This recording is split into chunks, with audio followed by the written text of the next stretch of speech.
സമകാലികം. കടൽ തീരത്ത് കുട്ടികൾ മണലിൽ തീർക്കുന്ന കളിവീടുകൾ അധികം താമസിയാതെ തിരകൾ തല്ലി തകർക്കുകയാണ് പതിവ്. ഏതാണ്ട് ഇതേ അവസ്ഥയാണ് കേരളത്തിലെ റോഡുകളുടേത്. പൊതുമരാമത്ത് വകുപ്പ് ഒരു റോഡ് പണിയുന്നു, വാട്ടർ അതോറിറ്റി അധികം താമസിയാതെ, ചിലപ്പോൾ മണിക്കൂറുകൾക്കകം തന്നെ ആ റോഡ് വെട്ടിപ്പൊളിക്കുന്നു. ഈ നാടകം കണ്ട് മടുത്തിരിക്കുന്നു കേരളത്തിലെ ജനങ്ങൾ. വാട്ടർ അതോറിറ്റിക്ക് പകരം ചിലപ്പോൾ KSEBയോ മറ്റേതെങ്കിലും വകുപ്പോ ആണ് പൊളിക്കൽ കർമ്മം നിർവഹിക്കുക എന്നതാണ് ആകെ വരാറുള്ള മാറ്റം.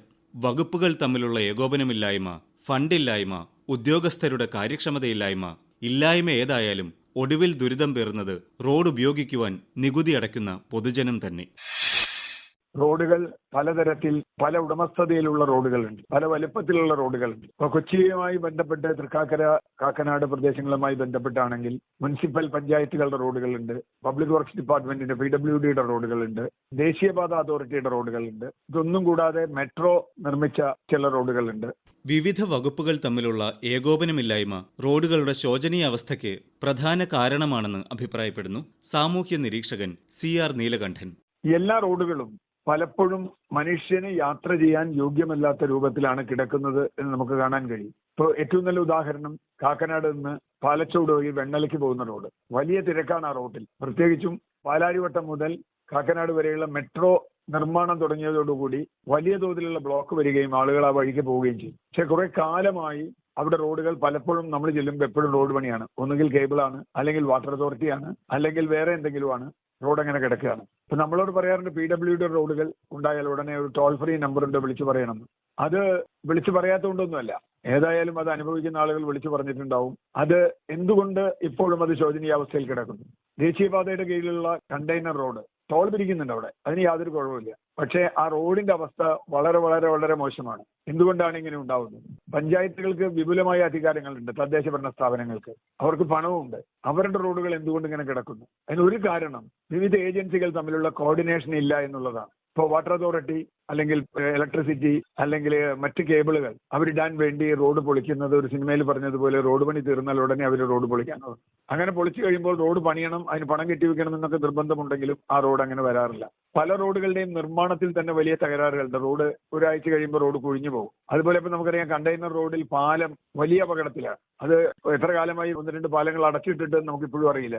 ആളുകൾ വല്ലാതെ ബുദ്ധിമുട്ടി സർവീസ് റോഡിൽ കൂടി പോകാം, പക്ഷെ ടോളിന് യാതൊരു കുറവുമില്ലാതെ വരുന്നു. അപ്പൊ ഇതിന് പല കാര്യങ്ങളുണ്ട്. ഒന്ന്, ഈ കോർഡിനേഷൻ ഇല്ല എന്നുള്ളതാണ്. രണ്ടാമത്തെ കാര്യം, ഏജൻസികളിൽ പലതിലും വലിയ അഴിമതിയും കെടുകാര്യസ്ഥതയും നിലനിൽക്കുന്നു എന്നുള്ളതാണ്. ഇപ്പൊ പഞ്ചായത്തിന്, മുനിസിപ്പാലിറ്റിക്ക് അവരുടെ റോഡ് നന്നാക്കാൻ ഒരു ബുദ്ധിമുട്ടുമില്ല.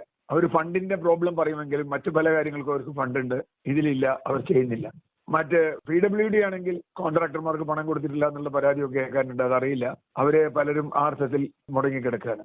കേരളത്തിന്റെ കാലാവസ്ഥയും ഭൂപ്രകൃതിയും കേരളത്തിലെ റോഡ് നിർമ്മാണം അതിനനുസരിച്ചല്ല ചെയ്യുന്നത് എന്നൊരു പരാതി പണ്ടേ ഉണ്ട്. കേരളത്തിലെ വാഹനപ്പെരുപ്പവും കാലാവസ്ഥയുമെല്ലാം റോഡുകളുടെ നാശത്തിന് ആക്കം കൂട്ടുന്ന ഘടകങ്ങളാണ്. ഇതെല്ലാം ഗതാഗതം ദുർഘടമാക്കുകയും ചെയ്യുന്നു. കേരളത്തിൽ വർഷത്തിൽ 10 മാസം വരെ മഴ പെയ്യാവുന്ന ഒരു സ്ഥലമാണ്. പല റോഡുകളിലും വേണ്ടത്ര ഡ്രെയിനേജ് സൗകര്യങ്ങളില്ല. ഡ്രെയിനേജ് സൗകര്യങ്ങളില്ലാതെ വരുമ്പോൾ ആ റോഡിലേക്ക് വെള്ളം ധാരാളം ഇറങ്ങുകയും റോഡ് വളരെ പെട്ടെന്ന് തന്നെ മോശമായ ഒരവസ്ഥയിലെത്തുകയും ചെയ്യും. നമ്മുടെ റോഡുകളിലൊന്നും ഈ മഴ താങ്ങാൻ ശേഷിയുള്ള റോഡുകളല്ല. അതിന്റെ നിർമ്മാണം അത്തരത്തിൽ നടന്നിട്ടില്ല. മറ്റൊരു പ്രധാന പ്രശ്നമുള്ളത്, റോഡുകൾ പലതും വളരെ വളരെ വളരെ വീതി കുറഞ്ഞതാണ്. കേരളത്തിലെ ആവാസ വ്യവസ്ഥ അനുസരിച്ച് റോഡ് വീതി കൂട്ടുക എന്നുള്ളത് അത്ര എളുപ്പമുള്ള ഒരു കാര്യമല്ല. കാരണം എല്ലാവരും 2 സെന്റും 3 സെന്റും താമസിക്കുന്നു, ചെറിയ ചെറിയ കടകൾ വച്ചിരിക്കുന്നു, അങ്ങനെയുള്ള സംഗതികളുണ്ട്. അപ്പോൾ അതും റോഡിന്റെ ഇത്തരം പ്രശ്നങ്ങൾക്ക് പലപ്പോഴും കാരണമാവുന്നുണ്ട്. മറ്റൊന്ന്, നമ്മുടെ ട്രാഫിക് സംസ്കാരം. റോഡുകൾ നന്നായാലും ഇല്ലെങ്കിലും ഒരു ക്രമത്തിൽ ട്രാഫിക് പോകണം എന്നുള്ളത് നമ്മുടെ ഒരു സാധാരണ ബുദ്ധിയാണ്. പക്ഷേ അതൊരിക്കലും ട്രാഫിക് നമ്മൾ ആ രൂപത്തിൽ പോകാറില്ല. ട്രാഫിക് ശരിയല്ലാത്തതും വാഹനങ്ങളുടെ പെരുപ്പവും ചേർത്താൽ റോഡ് ഗതാഗതം വലിയ പ്രതിസന്ധിയിലാണ്. ദേശീയപാതയുടെ നിർമ്മാണം തന്നെ പല സ്ഥലങ്ങളിലും അതുണ്ടാക്കുന്ന പ്രശ്നങ്ങൾ ഇപ്പോൾ പലതും പലതരത്തിൽ പ്രശ്നങ്ങളായി വരുന്നുണ്ട്. കാരണം അത് നിലവിലുള്ള പാത പൂർണ്ണമായി അടച്ചു കെട്ടുന്നു, അതിൽ പോകാൻ കഴിയുന്നില്ല എന്നുള്ള രൂപത്തിൽ അടിപ്പാത വേണം, മേൽപ്പാലം വേണം എന്ന രൂപത്തിൽ വരുന്നുണ്ട്. ഏതെങ്കിലും നിർമ്മാണം നടക്കുകയാണെങ്കിൽ അതിന് ബദൽ മാർഗങ്ങൾ വേണം. ഇപ്പൊ കൊച്ചി മെട്രോ കൊച്ചി നഗരത്തിന്റെ ഭാഗങ്ങളിൽ നിർമ്മാണം നടത്തിയപ്പോൾ കുറെ റോഡുകൾ, ബദൽ റോഡുകൾ അവർ വികസിപ്പിച്ചു. അത് വളരെ നല്ല നിലവാരമുള്ള റോഡുകളായിരുന്നു. അതുകൊണ്ട് തന്നെ അവിടുത്തെ ട്രാഫിക് ജാം നമ്മൾ അത്ര അറിഞ്ഞില്ല. പക്ഷെ അങ്ങനെ ഒരു സംവിധാനം ഇപ്പൊ കാക്കനാട്ട് കിറയിൽ നീട്ടുമ്പോൾ അങ്ങനെ ഒരു സംവിധാനമില്ല. തമ്മനം പുല്ലേപ്പടി റോഡ് അത് നേരെ നീട്ടി വെണ്ണല വഴി സീപോർട്ട് എയർപോർട്ട് റോഡിലേക്ക് മുട്ടിക്കുന്ന ഒരു വികസന പദ്ധതിയെ കുറിച്ച് നമ്മൾ കുറെ കാലമായി കേട്ടുകൊണ്ടിരിക്കുക. അക്കാര്യത്തിൽ ഇതുവരെ ഒന്നും ആയിട്ടില്ല. സീപോർട്ട് എയർപോർട്ട് റോഡിന്റെ അവസ്ഥ തന്നെ വളരെ മോശമാണ്. കാക്കനാട് പ്രതിയുള്ള പ്രദേശങ്ങളിൽ രാവിലെയും വൈകിട്ടും ഒക്കെ അങ്ങേയറ്റത്തെ റഷാണ്. എന്ന് പറഞ്ഞാൽ നമ്മൾ റോഡ് ടാക്സ് കൊടുക്കുന്നുണ്ട്. ഏത് വണ്ടിയും ഇറങ്ങുന്നതിന് മുമ്പ് റോഡ് ടാക്സ് കൊടുക്കണം. ഈ പണമൊക്കെ നമ്മൾ കൊടുത്തിട്ടും നമ്മൾ പെട്രോളിൽ സെസ് കൊടുക്കുന്നുണ്ട്, റോഡ് സെസ് കൊടുക്കുന്നുണ്ട്.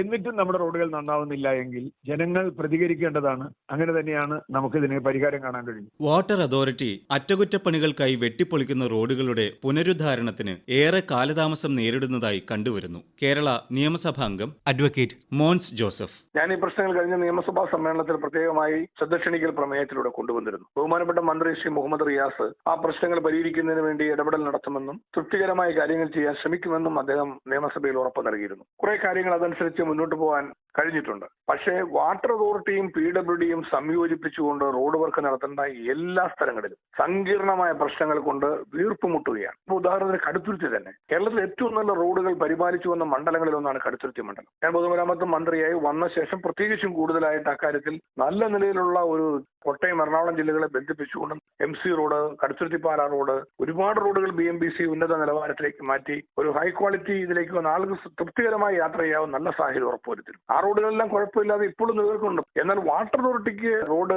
പൈപ്പിടുന്നതിന് വേണ്ടി കൊടുത്ത ശേഷം റോഡ് പുനരുദ്ധരിക്കുന്ന കാര്യത്തിൽ സമയത്ത് നടപടി ഉണ്ടാകുന്നില്ല എന്നുള്ളത് ഗുരുതരമായ വീഴ്ചയാണ്. അത് രണ്ട് വകുപ്പുകളുടെയും ഏകോപനമില്ലായ്മ. രണ്ട് വകുപ്പുകളും ഇങ്ങനെ രണ്ട് തുരുത്തായിട്ട് പോയിക്കൊണ്ടിരിക്കുകയാണ്. PWD വകുപ്പ് ഇപ്പോൾ എടുത്തിരിക്കുന്ന തീരുമാനം റോഡ് വെട്ടിപ്പൊളിച്ച് വാട്ടർ അതോറിറ്റി പൈപ്പിട്ടാൽ അതിനുശേഷം അവർ തന്നെ റീസ്റ്റോർ ചെയ്യണം എന്ന് ആദ്യം തീരുമാനിച്ചിരുന്നു. എന്നാൽ വാട്ടർ അതോറിറ്റിക്ക് പൈപ്പിടാൻ അറിയാമെങ്കിലും അവർക്ക് റോഡ് നന്നാക്കാനുള്ള എഞ്ചിനീയറിംഗ് സിസ്റ്റം ഇല്ല. ഞങ്ങൾ നിയമസഭയിൽ തന്നെ ചൂണ്ടിക്കാണിച്ചു, ഇത് PWD തന്നെ ചെയ്താലേ കുറ്റമറ്റ നിലയിൽ വർക്ക് നടത്താൻ പറ്റുകയുള്ളൂ. അപ്പൊ PWD ചെയ്യണമെങ്കിൽ വാട്ടർ അതോറിറ്റി വെട്ടിപ്പൊളിച്ച് പുനരുദ്ധരിക്കാനുള്ള പണം, അതിനുള്ള ഫണ്ട് വാട്ടർ അതോറിറ്റി തന്നെ അടയ്ക്കണം എന്നാണ് PWD എടുത്തിരിക്കുന്ന നിലപാട്. അത് തീർച്ചയായിട്ടും ന്യായമായ കാര്യമാണ്. വാട്ടർ അതോറിറ്റി വെട്ടിപ്പൊളിച്ചാൽ റോഡ് വെട്ടിപ്പൊളിച്ച് റിസ്റ്റോർ ചെയ്യാനുള്ള ഫണ്ട് വാട്ടർ അതോറിറ്റി അടയ്ക്കേണ്ടതാണ്. ഇവിടെ സംഭവിക്കുന്നത് ഇത് 3 കോടി രൂപ റോഡ് രജിസ്റ്റർ ചെയ്യാൻ ആവശ്യമുണ്ടെന്ന് കണ്ടെത്തുന്നത് തന്നെ വാട്ടർ അതോറിറ്റിയുടെയും PWDയുടെയും എഞ്ചിനീയർമാർ സംയുക്ത ജോയിന്റ് ഇൻസ്പെക്ഷൻ നടത്തിയാണ് ഇപ്പോൾ നമ്മുടെ സംസ്ഥാനത്ത് ഇത്തരം കാര്യങ്ങൾ തീരുമാനിക്കുന്നത്. അങ്ങനെ കണ്ടെത്തുന്ന റോഡിന്റെ 3 കോടി രൂപ അടയ്ക്കണമെങ്കിൽ വാട്ടർ അതോറിറ്റി ഇപ്പൊ ചെയ്യുന്നത് ഒരു 2 കോടി അങ്ങ് അടയ്ക്കും. അത് 2, 3, 5, 6 മാസം കഴിഞ്ഞിട്ടാണ് അടയ്ക്കുന്നത്. ഈ റോഡ് അപ്പൊ കുളമായിരിക്കും. റോഡ് കുളമായ ശേഷം സമയത്ത് പണം അടയ്ക്കാതെ വരുമ്പോൾ പ്രശ്നമാവുകയാണ്. അറ്റകുറ്റപ്പണികൾക്കുള്ള നടപടികൾ ചുവപ്പ് നാടയിൽ ഏറെക്കാലം കുരുങ്ങിക്കിടക്കുന്നത് ഏറെ ഖേദകരമാണ്. മന്ത്രിമാരുടെ ഓഫീസുകളിൽ നിന്ന് നേരിട്ട് ഇടപെടലുണ്ടായാൽ മാത്രമേ ഉദ്യോഗസ്ഥർ അറ്റകുറ്റപ്പണികളുടെ കാര്യത്തിൽ നീക്കുപോക്കുണ്ടാക്കൂ എന്ന അവസ്ഥയിലേക്കാണ് കാര്യങ്ങൾ പോകുന്നത്. അപ്പൊ കടുത്തുരുത്തിയിൽ തന്നെ കടുത്തുരുത്തി പിറവൻ റോഡ് കോട്ടയം എറണാകുളം ജില്ലകളെ ബന്ധിപ്പിക്കുന്ന റോഡാണ്. ആ റോഡിൽ വാട്ടർ അതോറിറ്റി പൈപ്പിടാൻ വേണ്ടി കൊടുത്തു. 3 വർഷം മുമ്പ് 3 കോടി രൂപ PWDയുടെ ഫണ്ട് നിലവിൽ നിൽക്കുകയാണ്. വാട്ടർ അതോറിറ്റി പൈപ്പിട്ട ശേഷം 3 കോടി രൂപയുള്ള അടയ്ക്കണം. അവർ ആ മുഴുവൻ തുക അടയ്ക്കാതെ വന്നുകൊണ്ട് PWD വർക്ക് ചെയ്യാതെ പെൻഡിംഗ് ആക്കി. ഇപ്പൊ 6 മാസമായി ഗുസ്തി നടക്കുകയാണ്. 2 വകുപ്പും തമ്മിൽ ഗുസ്തി. അവസാനം ഞാനും കൂടെ ഇടപെട്ടു. 2 മന്ത്രിമാരോട് പറഞ്ഞു കോട്ടയം ജില്ലാ കളക്ടർ യോഗം വിളിച്ചു കൂട്ടി തീർപ്പുണ്ടാക്കി. അങ്ങനെ ഇപ്പോൾ റോഡ് ചെയ്യാൻ വേണ്ടി അടച്ച പണത്തിന് ചെയ്യാൻ കഴിയുന്ന വിധത്തിലേക്ക് നമ്മളൊരു എസ്റ്റിമേറ്റ് PWDയിലേക്ക് കൊടുത്തു. PWDയിലേക്ക് എസ്റ്റിമേറ്റ് കൊടുത്തിട്ട് ഇപ്പൊ 4 മാസം ആവുകയാണ്. വാട്ടർ അതോറിറ്റി അടച്ച പണത്തിന് PWD സാങ്ഷൻ തരാൻ 4 മാസം എടുക്കുന്നു എന്ന് പറഞ്ഞാൽ ശുദ്ധ അന്യായമാണ്. ഒരു ആവശ്യമുള്ള കാര്യമല്ല. അവിടെ ഞാൻ പ്രൊസീജിയർ പരിശോധിച്ചു. ഉദ്യോഗസ്ഥന്മാര് ഒരു ദിവസം കൊണ്ട് കടുത്തുരുത്തി AXE എക്സിക്യൂട്ടീവ് എഞ്ചിനീയർക്ക് 1 ദിവസം കൊണ്ട് ഫയൽ വിട്ടു. എക്സിക്യൂട്ടീവ് എഞ്ചിനീയർ സൂപ്രണ്ടിംഗ് എഞ്ചിനീയർക്ക് 1 ദിവസം കൊണ്ട് വിട്ടു. സൂപ്രണ്ടിംഗ് എഞ്ചിനീയർ ചീഫ് എഞ്ചിനീയർക്ക് 1 ദിവസം കൊണ്ട് വിട്ടു. ചീഫ് എഞ്ചിനീയർ എടുക്കുന്ന PWD സെക്രട്ടറിക്ക് ഫയൽ പോകുന്നില്ല. അവിടെ ഫയൽ ബ്ലോക്ക് ആവുകയാണ്. അപ്പൊ ചീഫ് എഞ്ചിനീയർ ഫയൽ അയക്കാൻ തയ്യാറാണ്. ഗവൺമെന്റ് പറയണം ഫയൽ വിടാൻ പറയണം. ഗവൺമെന്റ് പറയുന്നില്ല. അങ്ങനെ 2-3 മാസക്കാലം ആ ഫയൽ വെച്ചുകൊണ്ടിരുന്നു. ഇപ്പൊ എന്നിട്ട് അവസാനം സമരം പ്രഖ്യാപിച്ച് ബഹളമായി കഴിഞ്ഞപ്പോൾ PWD സെക്രട്ടറിക്ക് വിട്ടു. PWD സെക്രട്ടറി ഇപ്പൊ ഫിനാൻസിലേക്ക് വിട്ടു. ഇനി 1 മാസം കൂടി ഇത് വട്ടം കറങ്ങിയാലാണ് നമുക്ക് ഈ അനുവാദം കിട്ടുന്നത്. ഞാൻ പറയുന്നത് വാട്ടർ അതോറിറ്റി പണം അടയ്ക്കുന്ന പണത്തിന്റെ കാര്യത്തിൽ PWD എത്രയും പെട്ടെന്ന് AS കൊടുത്ത് ഈ വർക്ക് നടപ്പാക്കാൻ വേണ്ടി PWD ജാഗ്രതയോടെ രംഗത്തിറങ്ങിയാൽ മാത്രമേ അത് PWDയുടെ താഴെത്തട്ടിലുള്ള ഉദ്യോഗസ്ഥരല്ല, ഉന്നത നിലയിൽ ഗവൺമെന്റ് സെക്രട്ടേറിയറ്റിലും ചീഫ് എഞ്ചിനീയർ ഓഫീസിലും സർക്കാരിന്റെയും മന്ത്രിയുടെ ഓഫീസിൽ തന്നെ ഇടപെടൽ വേണം. മന്ത്രിയുടെ ഓഫീസിൽ നിന്ന് തന്നെ ഫലപ്രദമായ സംയോജിതമായ ഇടപെടൽ ഉണ്ടായാലും ഉദ്യോഗസ്ഥന്മാർക്ക് പേടിയാ. മന്ത്രിയുടെ ഓഫീസിൽ നിന്ന് പറയുന്നത് ഇപ്പൊ PWD ചെയ്യത്തുള്ളൂ. അതാണ് ഇപ്പോഴത്തെ അവസ്ഥ. അങ്ങനെയൊന്നും ഒരു കാലത്തും ഉണ്ടായിട്ടില്ല. അപ്പൊ അങ്ങനെ വരുന്ന നിർഭാഗ്യകരമായ അവസ്ഥയുടെ മുമ്പിൽ വർക്കെല്ലാം നിന്ന് പോവുകയാണ്. ഇഷ്ടമുള്ള വർക്ക് ചെയ്യട്ടെ എന്നല്ലോ, മനുഷ്യന് ആവശ്യമുള്ള വർക്ക് ചെയ്യണ്ടേ. അപ്പൊ ആ നിലയിലേക്ക് കാര്യങ്ങൾ നടക്കാതെ പോകുന്നു എന്നുള്ളത് വലിയ പ്രതിസന്ധി ഉണ്ടാക്കിയിരിക്കുകയാണ്. സംസ്ഥാനത്തെ റോഡുകൾ വിവിധ വകുപ്പുകൾക്ക് കീഴിലാണ്. സംസ്ഥാന സർക്കാരിന്റെയും തദ്ദേശ സ്ഥാപനങ്ങളുടെയും സാമ്പത്തിക സ്ഥിതി അനുസരിച്ചാണ് റോഡുകളുടെ അറ്റകുറ്റപ്പണി നടക്കുക.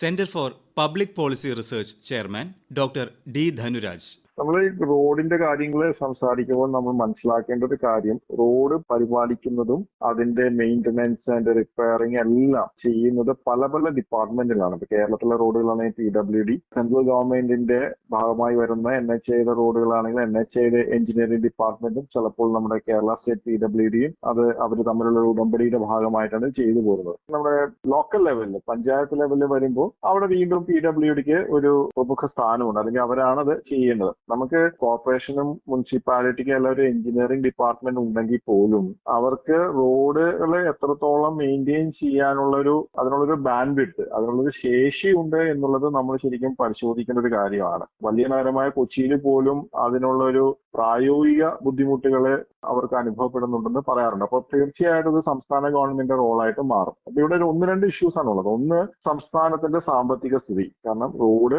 മെയിൻറ്റെയിൻ ചെയ്യണമെങ്കിൽ റിപ്പയർ ചെയ്യണമെങ്കിലും പണം ആവശ്യമുണ്ട്. അപ്പൊ സാമ്പത്തിക സ്ഥിതി പരിങ്ങലിലാണെങ്കിൽ അത് തീർച്ചയായും ഇങ്ങനെയുള്ള കാര്യങ്ങളെ ബാധിക്കും. കാരണം പലപ്പോഴും റോഡ് റിപ്പയർ ചെയ്യാൻ വേണ്ടിയിട്ട് കോൺട്രാക്ടേഴ്സിനാണ് ഏൽപ്പിക്കുന്നത്. അപ്പൊ കോൺട്രാക്ടേഴ്സിന് സമയാസമയങ്ങളിൽ പണം കിട്ടുന്നില്ലെങ്കിൽ അവർ ഈ ജോലികളിൽ നിന്നും വിട്ടുമാറി നിൽക്കുന്ന ഒരു സാഹചര്യം ഉണ്ടാകും. അത് പ്രധാനപ്പെട്ട ഒരു കാര്യമാണ്. ഇപ്പൊ സംസ്ഥാനത്ത് ഉള്ളൊരു പ്രധാനപ്പെട്ട കാര്യമാണ് നമ്മുടെ സാമ്പത്തിക സ്ഥിതി എങ്ങനെയാണ് റോഡിന്റെ പരിപാലനത്തെ ഇൻഫ്ലുവൻസ് ചെയ്യുന്നത്, അല്ലെങ്കിൽ അതിനെ എങ്ങനെയാണ് ഇമ്പാക്ട് ചെയ്യുക എന്നുള്ളത് പരിശോധിക്കുന്നുണ്ട്. രണ്ടാമത്തത്, റോഡുകൾ പൊളിക്കുമ്പോഴും അത് മെയിൻറ്റെയിൻ ചെയ്യുമ്പോഴും ഒന്നും പബ്ലിക് ഇതിനെപ്പറ്റി അറിയില്ല.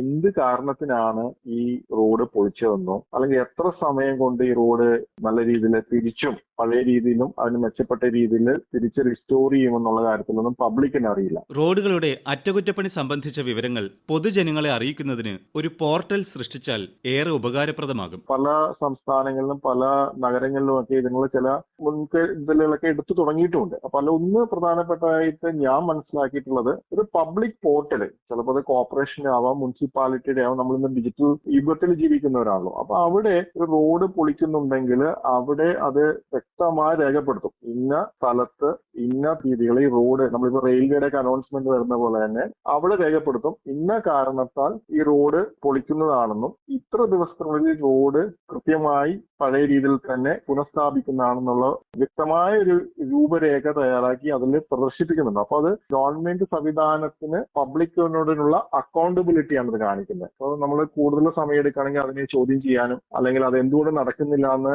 അന്വേഷിക്കാനും ഒക്കെ പബ്ലിക്കിന് അറിയാൻ പറ്റും. മാത്രമല്ല, എന്തിനാണ് ഈ റോഡ് പൊളിച്ചെന്നും ആർക്കാണ് കോൺട്രാക്ട് കൊടുത്തതെന്നും എല്ലാം ഇവിടെ പ്രദർശിപ്പിക്കണമെന്നുള്ളതാണ്. അങ്ങനെ ഒരു സംവിധാനം നമുക്ക് ഇവിടെ കേരളത്തിൽ കാണുന്നില്ല. രണ്ടാമത്, ഇതിനെ ഏകോപിപ്പിക്കുന്ന ഒരു സംവിധാനവും കേരളത്തിലില്ല. ഇതിനുവേണ്ടിയുള്ള പല ചർച്ചകളും പല സമയങ്ങളും നടന്നിട്ടുണ്ടെങ്കിൽ പോലും ഇപ്പോഴും ഏകോപനം വലിയ പ്രശ്നമായിട്ട് തന്നെയാണ് കാണുന്നത്. അപ്പൊ ഈ ഏകോപനത്തിന് വേണ്ടിയിട്ടാണ് പല സ്ഥലങ്ങളിലും നമ്മൾ മുമ്പ് പറഞ്ഞതുപോലെ ഒരു വെബ്സൈറ്റിൽ, കോർപ്പറേഷന്റെ വെബ്സൈറ്റിലോ പഞ്ചായത്തിന്റെ വെബ്സൈറ്റിലോ അല്ലെങ്കിൽ PWDയുടെ വെബ്സൈറ്റിലോ ഒക്കെ ഇത് ഇന്റഗ്രേറ്റ് ചെയ്ത് ചെയ്യുന്നത്. അപ്പൊ ഇതിന് അനുമതി കൊടുക്കുന്ന ആരാണെന്നുള്ളൊരു ചോദ്യം കൂടി വരും ഏകോപനത്തിന്റെ ഭാഗമായി. അപ്പൊ അത് സാധാരണയായി തദ്ദേശ സ്വയംഭരണ സ്ഥാപനങ്ങളുടെ മേധാവികൾക്കായിരിക്കണം എന്നുള്ളൊരു നിർദ്ദേശം ദേശീയ തലത്തിൽ ഉണ്ടായിട്ടുണ്ട്. അപ്പോൾ അവര് അനുമതി കൊടുക്കി ഇത്ര ദിവസത്തിനുള്ളിൽ റോഡ് പൊളിച്ചു കഴിഞ്ഞാൽ പുനഃസ്ഥാപിക്കണമെന്നും അത് പബ്ലിക്കിനെ അറിയിക്കേണ്ടതും ചുമതലയും അവർക്ക് തന്നെയാണ്. ഇത് രണ്ടാമത്തെ ഇഷ്യൂ. മൂന്നാമത്തെ ഇഷ്യൂ എന്ന് പറയുന്നത് ഇതില് പബ്ലിക്കിനുണ്ടാവുന്ന ബുദ്ധിമുട്ടുകൾ പരിഹരിക്കുന്നതിനുള്ള ഒരു സംവിധാനവും ഇല്ല. ഗ്രീവൻസ് റിഡ്രസൽ നമ്മൾ എപ്പോഴും പറയുന്നുണ്ടെങ്കിലും അങ്ങനെ ഒരു റോഡ് പൊളിച്ച് അവിടെ കിടക്കുകയാണ്, പൊളിഞ്ഞു കിടക്കുകയാണ്, അത് കൊണ്ട് പബ്ലിക്കിന് ഇത്ര നഷ്ടം ഉണ്ടാവുന്നു എന്ന് ചർച്ച ചെയ്യുന്നതിനുള്ള ഒരു, അല്ലെങ്കിൽ ചർച്ച ചെയ്യാനോ അത് ആർക്കെങ്കിലും പരാതി ബോധിപ്പിക്കുന്നതിനോ ഒന്നും ഒരു സംവിധാനം നമ്മുടെ നാട്ടിൽ, കേരളത്തിലെ PW ഇങ്ങനെ ടെലിഫോൺ നമ്പറൊക്കെ കൊണ്ടുവന്നെങ്കിലും അതിനേക്കാൾ ഉപരിയായിട്ട് ഇൻസ്റ്റിറ്റ്യൂഷൻ മെക്കാനിസം ഉണ്ടാവേണ്ടതുണ്ട്. സർക്കാർ വകുപ്പുകളുടെ ഇടയിൽ റോഡുകളുടെ അറ്റകുറ്റപ്പണിയുടെ കാര്യത്തിൽ പരസ്പര ധാരണയും സമവായവും ഉണ്ടായാൽ ഈ പ്രശ്നം ഏറെക്കുറെ പരിഹരിക്കപ്പെടും. റോഡ് പൊളിക്കുന്നത് ഒഴിവാക്കാനാവുകയില്ലെങ്കിൽ ചുരുങ്ങിയ പക്ഷം എപ്പോൾ പൊളിക്കുമെന്നും എപ്പോൾ അറ്റകുറ്റപ്പണി കഴിയുമെന്നും പൊതുജനങ്ങളെ അറിയിക്കാനായാൽ അത് അവർക്കൊരാശ്വാസമാകും. റോഡ് നികുതി അടയ്ക്കുന്നവർ എന്ന നിലയ്ക്ക് ജനങ്ങളും തങ്ങളുടെ അവകാശങ്ങളെക്കുറിച്ച് കൂടുതൽ ബോധമുള്ളവരാകേണ്ടത് ആവശ്യമാണ്. നിർവഹണം അഖിൽ സുകുമാരൻ. സഹായം റെനീഷ് ജോർജ്. സമകാലികം.